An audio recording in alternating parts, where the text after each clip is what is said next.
اور وہ تھا بھی حد سے بڑھنے والا. ایک تو بندے کے پاس طاقت ہو پوری، اور دوسرا اس کا دماغ ایسا ہو بغاوت والا، حد سے بڑھنے والا. تو وہ کون کون سا ظلم ہے جو نہیں کرے گا انسانیت پر؟ اس صورتحال میں ایمان لانا کتنا مشکل کام ہے. گویا اللہ تعالیٰ نے یہ جو چند فقرے یہ ارشاد فرمائے ہیں، یہ گویا جو حضرت موسیٰ علیہ السلام اور ان کے ساتھی ہیں اور جو ایمان کا اظہار نہیں کر رہے، ان کی گویا قرآن فیور کر رہا ہے کہ کمزور لوگ ہیں بیچارے، وہ کیسے ایمان لائیں.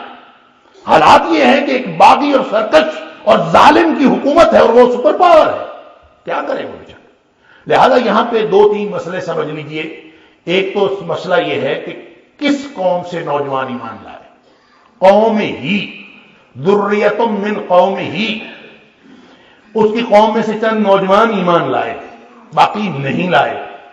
تو یہ قوم ہی سے مراد قوم کس کی ہے؟ اگر تو یہ موسیٰ علیہ السلام کی قوم ہے تو اب دیکھیں موسیٰ علیہ السلام کی قوم، وہاں پہ دو قومیں تھیں. یہ آپ لوگوں کے ذہن میں ہوگا کہ موسیٰ علیہ السلام بنی اسرائیل کی قوم میں سے تھے.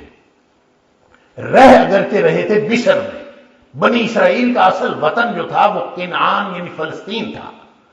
یہ فلسطین سے شفٹ ہو گئے تھے مصر کو حضرت یوسف علیہ السلام کے دور میں. یوسف علیہ السلام کے دور میں اللہ تعالیٰ نے ایسا ماحول بنایا اور ایسا موقع بنایا. یوسف علیہ السلام کو جب کنویں سے نکال کر ایک قافلہ مصر لے گیا اور وہ الٹیمیٹلی وہاں کے حکمران بن گئے، تو پھر یہ فلسطین سے انہوں نے اپنے والد، والدہ اور دیگر جو اہل خاندان تھے اور اپنے بھائیوں کو سب کو وہاں بلا لیا. اب یہ سارے جب وہاں شفٹ ہو گئے تو اس کے بعد ایک عرصہ تک ان کی حکومت رہی. بعد ازاں یہ جو بنی اسرائیل تھے یہ وہاں رہے تو صحیح، صدیوں رہے، لیکن یہ وہاں کی جو مقامی آبادی تھی، قبطی جن کو کہا جاتا ہے، مصر کی مقامی آبادی قبطی تھے، انہوں نے ان کو غلام بنا لیا. سورہ بنی اسرائیل کے اندر آتا ہے ان عبدت بنی اسرائیل، کہ تو نے بنی اسرائیل کو غلام بنا لی. فرعون کے ساتھ مقابلہ کہ تو نے غلام بنا لیا. تو گویا یہ قوم بالکل غلامی کی سی زندگی بسر کر رہی تھی، اور ان کے نجات دہندہ کے طور پر حضرت موسیٰ علیہ السلام آئے. اور وہی جو بات تھی کہ اس کو فرعون کو کسی نے سمجھایا تھا کہ ایک بنی اسرائیل میں سے لڑکا ہوگا جو تیرے اقتدار کے خاتمے کا باعث بنے گا، تو اسی لیے تو اپنے اس بنی اسرائیل کے قوم کے لڑکوں کو قتل کروا دیتا تھا، جو تفصیلات واقف ہیں ساری تفصیل سے.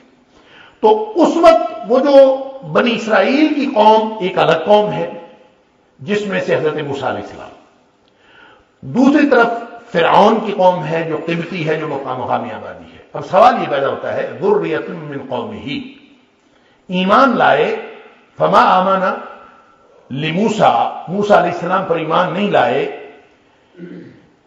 الا ذریۃ من قومہ، سوائے اس کی قوم کے چند نوجوانوں کی. اب اس سے مراد حضرت موسیٰ علیہ السلام کی قوم یعنی بنی اسرائیل میں سے چند نوجوان ایمان لائے، یا چند نوجوان ایمان لائے فرعون کی قوم سے. یہ دو مفاہیم اس کے اندر موجود ہیں، دونوں کا احتمال موجود ہے. لہذا فرعون کی قوم سے اگر اس کی ضمیر سمجھی جائے تو پھر اس کا کیا معنی ہے؟ یہ تو بالکل واضح ہے کہ اگر اس کو فرعون کی قوم سے سمجھا جائے، اس کا مطلب فرعون کی قوم سے ہے، تو ظاہر ہے اس کی اکثریت قوم تو حضرت موسیٰ علیہ السلام کے خلاف تھی اور دشمن تھی. تو ان میں سے چند نوجوان وہاں پہ ایمان لے آئے. علی خوف من فرعون ملئہم، اور ان کے جو سردار تھے اور ان کے جو فرعون تھا ان کا خوف تھا نا، اس لیے ساری قوم تو ایمان نہیں لاتی تھی، اور اس کے باوجود چند نوجوانوں کو اللہ نے ہمت دی کہ اس کے خلاف کھڑے ہو جائے. ایک تو بات یہ ہے کہ اس کا تعلق موسیٰ علیہ السلام کی قوم کے ساتھ نہیں ہے. موسیٰ علیہ السلام کی قوم تو ان پر ایمان رکھتی تھی. اگر ہم یہ کہیں اس کی قوم ہی کی ضمیر جو ہے وہ فرعون کی قوم کی طرف ہے، تو اس کا مطلب یہ ہوگا کہ اس قوم سے یعنی مقامی آبادی میں سے بھی چند نوجوان اس جادو کے مقابلے والے واقعے کے بعد چند نوجوان مسلمان ہو گئے، یہ ان کی طرف اشارہ ہے. البتہ جو حضرت موسیٰ علیہ السلام کی اپنی قوم تھی وہ تو ساری کی ساری ان کے اوپر ایمان لاتی تھی، کیونکہ ان کے لیے تو نجات دہندہ تھے. یعنی ایک نقطہ نظر یہ ہوگا ایک تفسیر اس آیت کی یہ ہوگی لیکن اس کی جو دوسری تفسیر ہے کہ قوم ہی کی ضمیر حضرت موسیٰ علیہ السلام کی طرف ہی بنتی ہے، کیونکہ اس آیت کے اندر شروع میں ذکر موسیٰ علیہ السلام کا ہی ہے، فما آمن لموسیٰ الا ذریۃ من قومہ، یہاں فرعون کا ذکر نہیں ہے بلکہ موسیٰ علیہ السلام کا ذکر ہے۔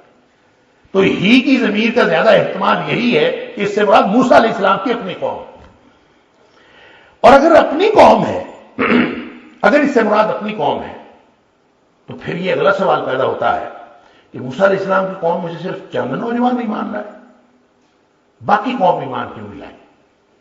جبکہ ہم جب حالات پڑھتے ہیں تو ایسے لگتا ہے کہ بنی اسرائیل تو تقریباً سارے کے سارے چند لوگوں کے علاوہ بنی اسرائیل سارے ہی حضرت موسیٰ علیہ السلام کی بات کو تسلیم کرتے تھے، سوائے چند لوگوں کے جن میں قارون شامل تھا جو فرعون کے وزیروں میں سے تھا اور تھا اصل میں بنی اسرائیل میں سے، اور اس طرح کے غدار ہر قوم میں سے مل جاتے ہیں اور جو اپنے ذاتی مفاد کے لیے وہ دوسروں کے ساتھ مل جاتے ہیں، لیکن بنیادی طور پر جو زیادہ تر بنی اسرائیل کی قوم تھی وہ حضرت موسیٰ علیہ السلام پر ایمان رکھتی تھی۔ اب یہاں پھر یہ بھی احتمال زیادہ ہے کہ قوم ہی کی ضمیر بھی حضرت موسیٰ علیہ السلام کی طرف ہی ہو، اور پھر اس کا کیا معنی ہوگا کہ اس میں سے چند نوجوان ایمان لائے؟ اس کا جو اس سوال کا جو جواب ہے وہ آپ کو اس بات سے مل جائے گا کہ جو آمنا ہے، آمنا لفظ آمنا یؤمنو ایمان لانا، یہ کبھی با کے لاحقے کے ساتھ آتا ہے، کبھی یہ لام کے لاحقے کے ساتھ آتا ہے۔ ایک ہوتا ہے آمن بہی اور ایک ہوتا ہے آمن لہو۔ آمن بہی مفہوم کے اعتبار سے مختلف ہے آمن لہو سے۔ آمن بہی کا معنی تو یقین کرنا، مان لینا ہے، دل میں تسلیم کر لینا، تصدیق کرنا۔ آپ اگر لغت میں دیکھیں گے تو آمن بہی کا معنی ہوتا ہے تصدیق کرنا یا توثیق کرنا، جس کو ہم کہتے ہیں نا تصدیق بالقلب، دل سے تصدیق کرنا۔ تو دل سے تصدیق کرنا ایمان ہے، اور یہ آمنہ بہی ہے۔ جب آمنہ بہی استعمال ہوتا ہے تو اس کا مطلب ہوتا ہے دل سے آپ تصدیق کر دیتے ہیں، ٹھیک ہے آپ اللہ کے رسول ہیں، ہم اللہ کو بھی مانتے ہیں، ہم اللہ کے رسولوں کو مانتے ہیں۔ جو آدمی ان ساری چیزوں کو مانتا ہے اس کو کہتے ہیں آمنہ بہی، اس پر ایمان رکھتا۔ دوسرا ہوتا ہے آمن لہو۔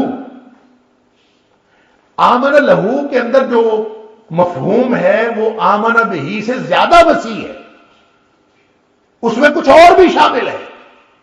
آمن بہی تو صرف دل سے تسلیم کرنا ہے، جبکہ آمن لہو جو ہے وہ دل سے تسلیم کرنے کے ساتھ ساتھ عملی طور پر اطاعت کرنا بھی اس کے اندر شامل ہے۔ اگر آپ لغت کے اندر دیکھیں تو آمن لہو کا معنی لکھا ہے انقاد لہو او اطاعہ، کہ اس کے سامنے سرے تسلیم کر لیا اور اس کی اطاعت کی۔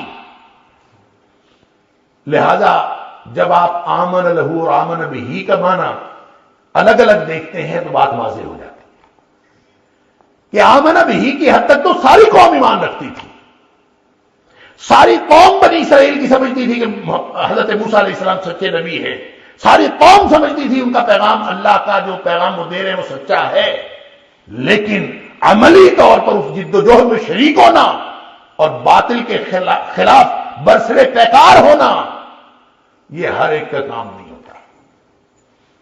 قومیں جرت کا مظاہرہ کم ہی کرتی ہیں۔ دیکھیے تو بڑا آسان ہے، آج کے دور میں بھی دیکھ لیں، ہم سب مسلمان ہیں، نمازیں پڑھی جا رہی ہیں، ہم نماز پڑھنے کو سمجھتے ہیں، روزے رکھنے کو سمجھتے ہیں کہ مسلمانی ہیں، ہو رہی ہیں، ہماری ایمانی زندگی ہے، لیکن ایمان کا امتحان ہوتا ہے کون سا ملک ہے۔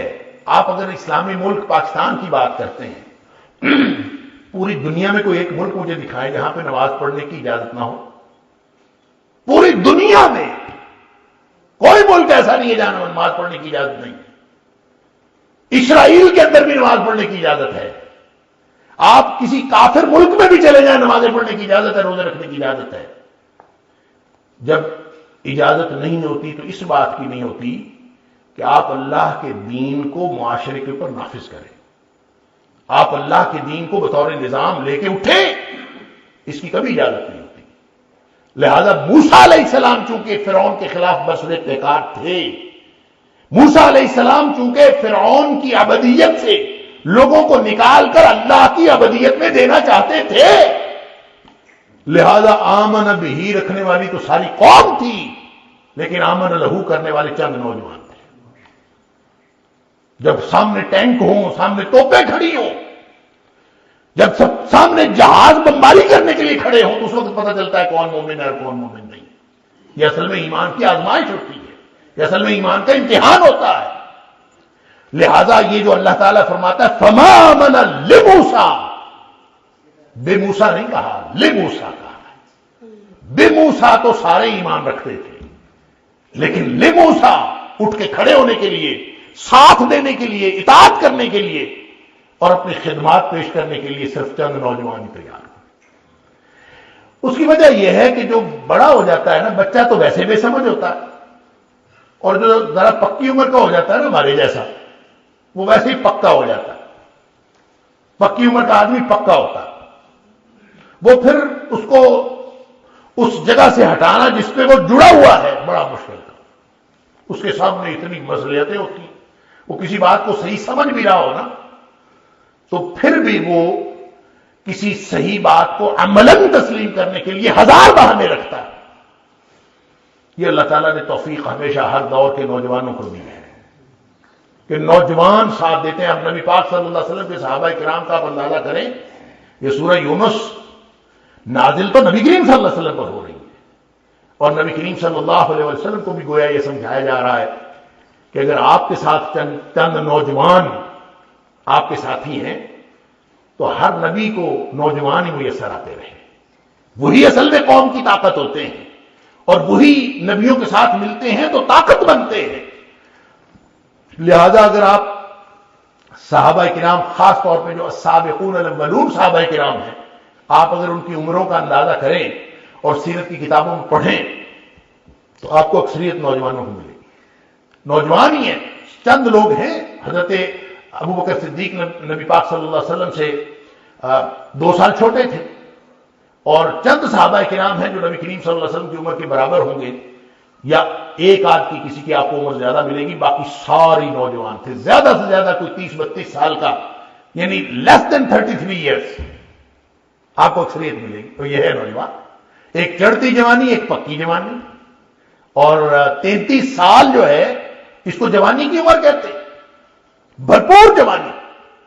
یہ 33 سال کی عمر کو کہتے ہیں. اسی لیے بعض حدیثوں کے اندر آتا ہے کہ جنت کے اندر سب نوجوان ہوں گے، 33 سال کے نوجوان، یعنی جو جوانی کی جو بالکل پختہ جوانی ہوتی ہے، سب میچور جوانی.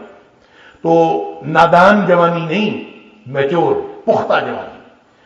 تو یہ ذریت من قوم ہی ایک اس حقیقت کا اظہار ہے کہ مصلح جب کسی قوم میں اٹھے، کوئی بھی ہدایت دینے والا، اصلاح کرنے والا، کوئی نبی اکرم صلی اللہ علیہ وآلہ وسلم کے مشن کو آگے بڑھانے والا اور نبیوں کو مشن کو قیامت تک جاری رکھنے والا، وہ یہ حقیقت کبھی نہ بھولے کہ وہ پکی عمر کے لوگوں کے ساتھ ٹکرے مارنے کی بجائے وہ نوجوانوں کو ٹارگٹ کرے، وہ نوجوانوں کے ساتھ بات کرے. اس لیے کہ ہر نبی کی قوت بنے ہیں تو نوجوان بنے ہیں. ہر نبی کی اور ہر مصلح کی قوت اگر بن سکتے ہیں تو نوجوان بن سکتے ہیں. اس کے اندر یہ حقیقت بھی موجود ہے، اور اس کی وجہ یہ ہے کہ علی خوف من فرعون وملئہم، جتنے خطرات، خدشات اور خوف ہوتے ہیں نا، اس کا مقابلہ کرنے کی قوت نوجوانوں میں ہی ہوتی ہے نا.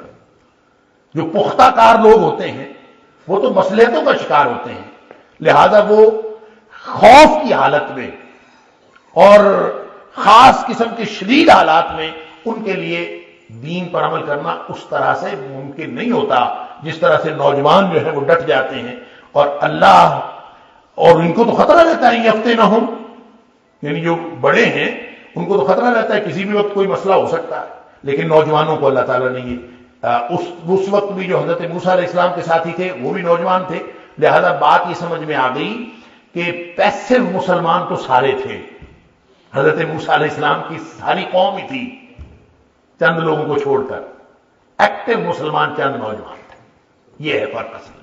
تو آمن بھی کرنے والے جو ہیں وہ پیسے مسلمان ہوتے ہیں، اور آمن لہو کرنے والے جو ہے وہ ایکٹیو مسلمان ہوتے ہیں۔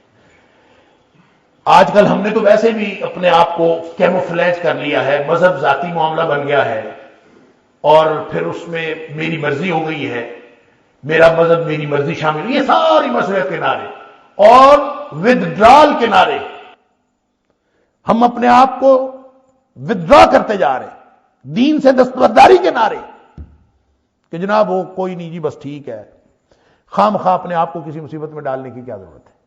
لہذا مذہب اپنا اپنا مسئلہ ہے، کوئی اس پر عمل کرے چاہے نہ کرے، اللہ اکبر، کیونکہ خطرات بہت زیادہ ہیں، یہی ہمیشہ ہوتا ہے۔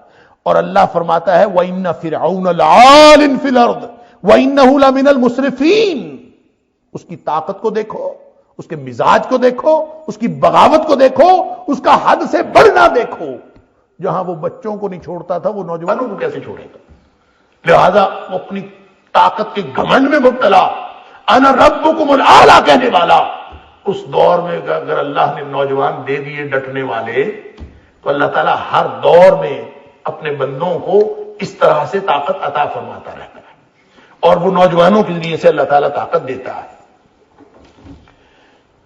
وقال موسیٰ یا قوم ان کنتم آمنتم باللہ فعلیہ توکلوا ان کنتم مسلمین۔ اب دیکھیں قوم تو ساری تھی لیکن ڈٹنے والی نہیں تھی۔ اب موسیٰ علیہ السلام ان کو ترغیب دے رہے ہیں، ابھار رہے ہیں، تحریض کر رہے ہیں، ان کو پختہ کر رہے ہیں، ان کو حوصلہ دے رہے ہیں کہ تم کیوں پیسو زندگی گزار رہے ہو؟ تم جب مانتے ہو کہ ہم اللہ کے بندے ہیں، جب مانتے ہو کہ میں اللہ کا رسول ہوں، جب تم مانتے ہو کہ ہمیں اللہ کی بندگی کرنی چاہیے، جب تم مانتے ہو کہ فرعون ظالم ہے، تو ظالم کے ظلم کے خلاف اٹھتے کیوں نہیں ہو؟ اس پر اللہ پر بھروسہ کیوں نہیں کرتے؟ یا قومی وقال موسیٰ، موسیٰ علیہ السلام نے کہا ان کنتم، یا قوم ہے میری قوم، ان کنتم آمنتم باللہ فعلیہ۔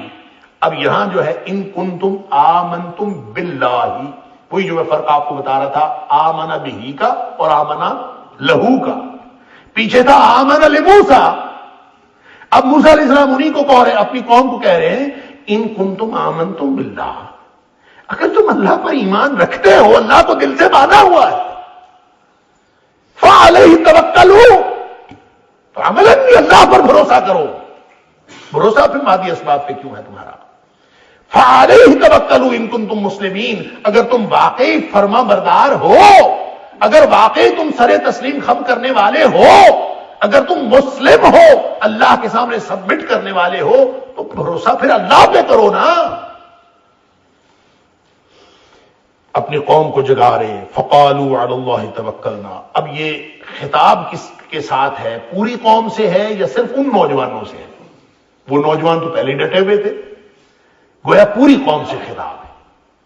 نوجوان جو ڈٹے ہوئے ہیں، یہ ویسے تو احتمال اس کا ہے کہ موسیٰ علیہ السلام نے صرف ان نوجوانوں سے خطاب کیا ہو جنہوں نے ایمان کا اظہار کیا، اور موسیٰ علیہ السلام ان سے کہہ رہے ہیں ٹھیک ہے، اب اگر ایمان کا اظہار تم نے کر لیا ہے تو اب تمہیں ڈٹنا پڑے گا، اللہ پر بھروسہ کرو۔ یہ بھی اس کا مفہوم ہو سکتا ہے کہ آپ کا خطاب صرف ان نوجوانوں سے ہو، یہ احتمال ہے مفاہیم کے اندر، لیکن اصل بات یہ ہے کہ آپ نے یا قوم فرمایا اور اس میں ساری قوم شامل ہے، اور ساری قوم کو آپ کہہ رہے ہیں کہ اگر تم اللہ پر ایمان رکھتے ہو تو ڈٹو بھی تو صحیح نا۔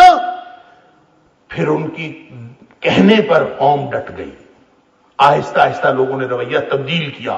فقالوا، تو انہوں نے کہا علی اللہ توکلنا، ہم اللہ ہی پر بھروسہ کریں گے۔ اب ہم نے اللہ پر بھروسہ کر لیا۔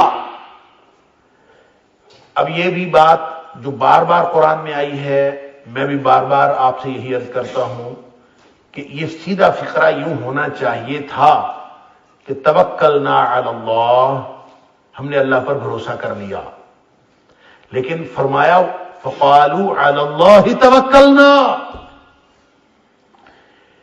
علی اللہ پہلے لا کے یہ بتایا جا رہا ہے کہ اللہ ہی پر بھروسہ کر لیا ہم نے۔ بعد میں ہوتا تو اس کا معنی ہوتا ہے ہم نے بھروسہ کر لیا اللہ پر۔ اگر توکلنا علی اللہ ہوتا تو اس کا مطلب ہوتا ہم نے بھروسہ کر لیا اللہ پر، اور اگر ایسا ہوتا اور اگر ایسا ہو فقرے میں تو اس کا معنی یہ ہوگا، اس کے مفہوم کے اندر یہ بات پوشیدہ ہوگی کہ ہم نے اللہ پر بھروسہ کر لیا، ساتھ میں کسی اور پر بھی بھروسے کی موجودگی کا امکان ہے، اللہ پر بھروسہ کر لیا، کسی اور پر ہے کہ نہیں اس کا ذکر نہیں ہے، لیکن جب آپ علی اللہ کو پہلے لے آتے ہیں، علی اللہ توکلنا، تو اس کا مطلب ہے دنیا کائنات کی کسی اور چیز پر بھروسہ نہیں ہے سوائے اللہ کے. یہ اس کے اندر مفہوم شامل ہو جاتا ہے. اس لیے قرآن میں جہاں کہیں آیا فعلی اللہ فلیتوکل المؤمنون، اللہ ہی پر بھروسہ کرنا چاہیے اہل ایمان کو. ظاہر ہے جب آپ کے بھروسے کے اندر کوئی ملاوٹ آ گئی نا، بھروسے کے اندر ذرا سا بھی اللہ کے بھروسے کی بجائے چاہے 99% بھروسہ آپ کا اللہ پر ہو، 1% کسی اور چیز پر ہو، بھروسے کے اندر ملاوٹ آ گئی، آپ اللہ کی مدد نہیں لے سکتے. اللہ کی مدد تو تب آئے گی، دیکھیں اللہ پر کامل توکل کے لیے مخلوق سے کامل مایوسی ضروری ہے. خالق پر کامل بھروسہ کرنے کے لیے مخلوق سے کامل مایوسی ضروری ہے. آپ کے یقین میں یہ بات شامل ہو کہ یہ مخلوق میرا کوئی فائدہ نہیں کر سکتا. آپ کے یہ یقین میں یہ بات شامل ہو کہ یہ ذرہ بھر میرا فائدہ نہیں کر سکتے، اور تب جا کے آپ کا یقین یہ بنے گا کہ میرا سارا فائدہ اللہ کے ہاتھ میں ہے. اگر آپ کے کبھی کسی گوشے میں بھی یہ بات رہی نا کہ میرا فائدہ فلاں کر سکتا ہے، میرا فلاں بندہ بھی میرا فائدہ کر سکتا ہے، فلاں بھی کر سکتا ہے، تو جب آپ کے بھروسے کے اندر کوئی مخلوق میں سے کوئی چیز شامل ہے، چاہے وہ پیسہ ہے، کوئی مادی سبب ہے، کچھ ہے، سبب کے اوپر بھروسہ ہے، تو کبھی کامل بھروسہ مسبب الاسباب کے اوپر نہیں ہو سکتا. ناقص بھروسہ ہوگا، ناقص ہو سکتا، جزوی ہو سکتا. اور اللہ کو جو مطلوب ہے اپنے مومن بندے سے وہ کامل بھروسہ ہے. کامل ہی سبمیشن چاہتا ہے. وہ سبمیشن کہتے ہیں مسلم، اسلم یسلم، اسلام کا مطلب ہوتا ہے سبمیشن. آپ جھک جائیں. اسلم یسلم، اسلام کا معنی ہوتا ہے اپنے آپ کو سپرد کر دینا. اپنے آپ کو اللہ کے سپرد کرو. اگر یہ جزوی ہوا یعنی اللہ کے سپرد تو کیا ہے، پورا نہیں. ہم سب یہی کر رہے ہیں. اصل ہم نمازیں پڑھتے ہیں، روزے رکھتے ہیں، دعائیں کرتے ہیں، سب کچھ کر رہے ہیں، تہجد بھی پڑھتے ہیں، لیکن اللہ کی ساری باتیں نہیں مانتے. کمپلیٹ سبمیشن نہیں. مرضی کی باتیں مان لیتے ہیں، مرضی کی نہیں مانتے. اللہ اکبر. حکم اللہ کا نہیں ماننا، دعا اسی سے مانگنی. حکم نہیں ماننا اس کا، دعا مانگنی. اور یہ میں بالکل سویپنگلی کہہ رہا ہوں کہ یہ ہر شخص اس دھوکے میں مبتلا ہے، الا ماشاء اللہ، سوائے اس کے جس کو اللہ بچا لے. ہر شخص اس دھوکے میں مبتلا ہے. ہر بندے نے کوئی نہ کوئی اپنا گناہ، ہر بندے نے کوئی نہ کوئی نافرمانی کی ایسی بات، ہر بندے نے کوئی نہ کوئی اپنی مرضی کی ایسی بات چھپا کے رکھی ہوئی ہے. وہ اللہ کی نہیں ماننا چاہتا. باقی ساری بات اللہ کی بات ہے. باقی باتوں میں وہ ایک ہے، ایک آدھ بات چھپا کے رکھی. اللہ تعالیٰ معاف فرمائے. تو جب ہم اللہ کے مکمل مطیع اور فرمانبردار نہیں ہیں، جزوی ہیں، تو پھر اللہ سے کلی مدد کیسے آ سکتی؟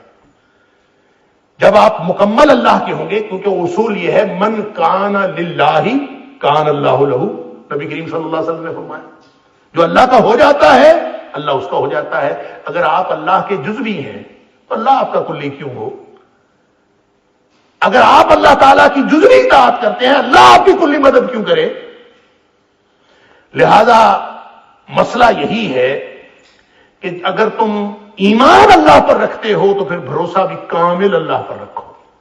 اگر یہ کامل بھروسہ علی اللہ فتوکلوا، اب فعلیہ توکلوا ان کنتم مسلمین، اگر تم اللہ ہی کے فرمانبردار اس کے مطیع ہو تو پھر اسی پر بھروسہ رکھو. تو انہوں نے فوراً مان لیا. انہوں نے کہا جی سمجھ آ گئی. اب ظاہر سامنے فوج ہے فرعون کی، سارے وسائل اس کے پاس ہیں، سارے اسباب اس کے پاس ہیں. کوئی سبب ہو تو اس کے اوپر بھروسہ کرے نا. ان کے پاس تو بیچاروں کے پاس کوئی سبب ہی نہیں تھا. لہذا ایسی مملکت کے اندر، ایسی سلطنت کے اندر رہتے ہوئے جو بالکل ساری کی ساری یعنی ظلم سے بھری ہوئی سلطنت تھی، اور ہر وقت بنی اسرائیل بیچارے مظلومیت کی تصویر بنے ہوئے تھے، اس سلطنت کے اندر رہتے ہوئے، اس ریاست کے اندر رہتے ہوئے، اس حکومت کے اندر رہتے ہوئے یہ کہنا وَعَلَى اللَّهِ تَوَكَّلْنَا عَلَى اللَّهِ تَوَكَّلْنَا کہ ہم اللہ ہی پر بھروسہ کرتے ہیں، یہ واقعتاً اس کامل ایمان کا اظہار تھا جو اللہ کو مطلوب ہے۔ اور جب آپ کے پاس کوئی وسائل، کوئی سبب ہاتھ میں موجود ہو اور اس وقت آپ کہہ رہے ہوں کہ میں اللہ پر بھروسہ کرتا ہوں، جب آپ کا بھروسہ اصل میں اسباب کے اوپر ہو تو وہ اصل میں دھوکہ ہوتا ہے، وہ بھروسہ نہیں ہوتا۔ تو یہ اصل میں فرق ہے دونوں میں، جب آپ جزوی رکھتے ہیں اور جب آپ کلی رکھتے ہیں تو وہ حقیقت کا تعلق اس کے ساتھ نہیں ہوتا اگر وہ جزوی ہو۔ یہی موسیٰ علیہ السلام ان کو سمجھا رہے ہیں، ان کی سمجھ میں آ گئی، فقالوا علی اللہ توکلنا، اللہ پر ہمارا بھروسہ۔ ساتھ انہوں نے دعا کی، ربنا لا تجعلنا فتنة للقوم الظالمین، اللہ ہمیں ظالموں کے لیے فتنہ، ظالموں کی قوم کے لیے فتنہ نہ بنانا۔ فتنہ کا مطلب ہوتا ہے آزمائش۔ ربنا لا تجعلنا فتنة للقوم الظالمین، اللہ ہمیں ظالموں کے لیے فتنہ نہ بنانا۔ ظاہر ہے جب ظالم ظلم کرتا ہے تو مظلوم اس کے لیے فتنہ ہوتا ہے، مظلوم کی وجہ سے وہ آزمایا جا رہا ہوتا ہے۔ تو اصل میں تو دعا یہی ہے کہ اللہ ہمیں ظالموں کے ظلم کا شکار نہ کرنا، لیکن اس کا طریقہ اللہ تعالیٰ نے یہی سکھایا مختلف مقامات پر، ربنا لا تجعلنا فتنة للقوم الظالمین، اللہ ظالموں کی قوم کے لیے ہمیں فتنہ نہ بنا۔ بعض مفسرین نے اس کی اور طرح سے تشریح بھی کی ہے کہ وہ کہتے ہیں کہ فتنے کی کئی قسمیں ہو سکتی ہیں، فتنہ آزمائش کو کہتے ہیں، مصیبت کو کہتے ہیں۔ تو ہمیں مصیبت نہ بنا ظالموں کے لیے، ظاہر ہے اس کا سادہ مفہوم تو یہی ہے کہ ظالم جب ہمارے اوپر ظلم کرے گا تو ہم اس کے لیے آزمائش ہوں گے۔ اصل میں تو یہی دعا ہے کہ اللہ ہمیں ظالموں کے ظلم سے بچا۔ لیکن بعض مفسرین نے اس میں سے بڑے علمی نکات نکالے، مثلا یہ کہ وہ کہتے ہیں کہ جب بھی کبھی ظالم اور مظلوم کا ٹکراؤ ہوتا ہے آپس میں، ظالم جب کسی بھی مظلوم قوم کے اوپر ظلم کرتا ہے اور حق اور باطل کا ٹکراؤ ہوتا ہے، اور خاص طور پہ اس دور میں جب باطل سر چڑھ کے بول رہا ہو، تو اس دور میں حق اور باطل کے دو گروہ نہیں ہوتے، بلکہ درمیان میں کئی اور گروہ بھی ہوتے ہیں۔ ایک تو حق کا گروہ ہوتا ہے، ایک ظالم اور باطل کا گروہ ہوتا ہے، اور درمیان میں کچھ ایسے گروہ ہوتے ہیں جو در حقیقت ظالم نہیں ہوتے لیکن ظالموں کے ساتھ ہوتے ہیں، دل ان کا تسلیم کر رہا ہوتا ہے کہ حق والے درست ہیں، لیکن وہ صرف طاقت کی وجہ سے وہ ان کے ساتھ ہوتے ہیں۔ یہ بھی ایک گروہ اس کے اندر موجود ہوتا ہے۔ ایک گروہ وہ موجود ہوتا ہے جو اپنے آپ کو حق والوں کا نمائندہ قرار دیتا، لیکن دراصل وہ مصلحتوں کا شکار ہونے والے مسلمان ہوتے ہیں۔ وہ اپنے آپ کو حق کا نمائندہ کہتے تو ہیں، لیکن وہ ساتھ حق کے جو حقیقی نمائندے ہیں ان کو باطل قرار بھی دیتے ہیں، وہ ان کے اوپر تنقید بھی کرتے ہیں کہ دیکھیں یہ غلط، یہ ان کا رویہ غلط ہے، ان کی بات غلط ہے۔ اب یوں یہ جتنے گروہ ہیں یہ سارے کے سارے ظالم کے ظلم کی وجہ سے فتنہ بن گئے ایک دوسرے کے لیے۔ اب یہ سب ایک دوسرے کے لیے فتنہ ہے۔ وہ جو چھوٹا سا گروہ ہے حق کا، اس کے مقابلے میں کتنے گروہ بن گئے؟ 4 گروہ بن گئے۔ اب یہ چاروں گروہ جو ہے وہ آپس میں ایک دوسرے کے لیے آزمائش، وہ ان کے لیے یہ چھوٹا سا گروہ آزمائش بن گیا کہ ظلم ان پر ہو رہا ہے، لیکن اس ظلم کی وجہ سے جو لوگ اپنے آپ کو حق پر سمجھ رہے ہیں ان کے لیے یہ آزمائش بن گیا، یہ گروہ کہ ان کو حق کی سمجھ نہیں آ رہی، باوجود اس بات کے کہ وہ حق کے نمائندہ کہنے کے دعوے دار ہیں، لیکن وہ اصل حقیقت پر نہیں ہیں، اور وہ اس طرح سے ایک علمی مغالطے کا شکار ہے۔ یہ بھی فتنہ بن گئے ہیں، وہ ظالموں کے ساتھ، لیکن ان کے لیے یہ حق کا گروہ فتنہ۔ جو لوگ ظالموں کے ساتھ ہیں ان کے لیے تو یہ فتنہ ہے ہی کہ جیسے جیسے وہ ان کے اوپر ظلم کریں گے ان کے عذاب کے اندر اضافہ ہوتا چلا جائے۔ اللہ حاضل قیاس، یہ بہت ساری علمی جہات بیان کرنے کی کوشش کی گئی ہے، سادہ مفہوم یہی ہے، ربنا لا تجعلنا فتنة للقوم الظالمین، کہ اللہ ہمیں ظالموں کی قوم کے لیے کوئی فتنہ نہ بنا، یعنی ظالم جب ہمارے اوپر ظلم کرے گا تو ہم ان کے لیے فتنہ ہی تو ہوں گے۔ گویا یہ دعا دراصل یہی ہے کہ اللہ ہمیں ظالموں کے شر سے محفوظ فرما، اس سے بچا لے۔ وَنَجِّنَا بِرَحْمَتِكَ مِنَ الْقَوْمِ الْكَافِرِينَ، اللہ کافروں کی قوم سے اپنی رحمت کے ساتھ ہمیں نجات دے۔ بیچارے مصر میں پھنسے ہوئے تھے اور پوری حکومت جو ہے وہ خلاف ہے، اور حکومت بھی کوئی چھوٹی موٹی نہیں، اس وقت کی سپر پاور، اپنے آپ کو انا ربکم الاعلی کہنے والا، تو اب یہ بیچارے وہاں دعائیں کر رہے ہیں کہ ڈٹ گئے ہیں. اب یہ فرق ہے، ڈٹے بغیر دعائیں کرنے والے تو سارے ہی تھے، ڈٹے بغیر دعائیں کرنے والے پہلے بھی تھے. بلکہ مفسرین نے لکھا ہے کہ جس دن سے موسیٰ علیہ السلام نے نبوت کا اعلان کیا تھا، بنی اسرائیل کی تو ساری قوم اندر سے موسیٰ علیہ السلام کے ساتھ تھی، چند لوگوں کے علاوہ، جنہوں نے مادی مفادات لینے تھے فرعون سے، ان کے علاوہ باقی تو ساری قوم یہ چاہتی تھی کہ یہ جو ہماری قوم کا ہے یہ ہمیں یہاں سے فرعون کی ظلم سے نجات دلائے. لیکن دعائیں کرتے ہیں ہم سب، ہم ڈٹتے نہیں ہیں. موسیٰ علیہ السلام کو ڈٹنے پر لا رہے ہیں کہ ڈٹ جاؤ، اللہ پر بھروسہ کرو، اور اب جو دعا ہوگی نا وہ قبول ہو جائے گی. جب کوئی شخص ڈٹ جاتا ہے، نبی کریم صلی اللہ علیہ وسلم نے فرمایا لَتَأْمُرُونَ بِالْمَعْرُوفِ وَلَتَنْهَوْنَ عَنِ الْمُنْكَرِ، تمہیں ہر صورت میں نیکی کا حکم دینا پڑے گا، ہر صورت میں تمہیں برائی سے منع کرنا پڑے گا. یہ تو کرنا پڑے گا، ڈٹنا پڑے گا، نہیں تو پھر اللہ کی طرف سے عذاب آئے.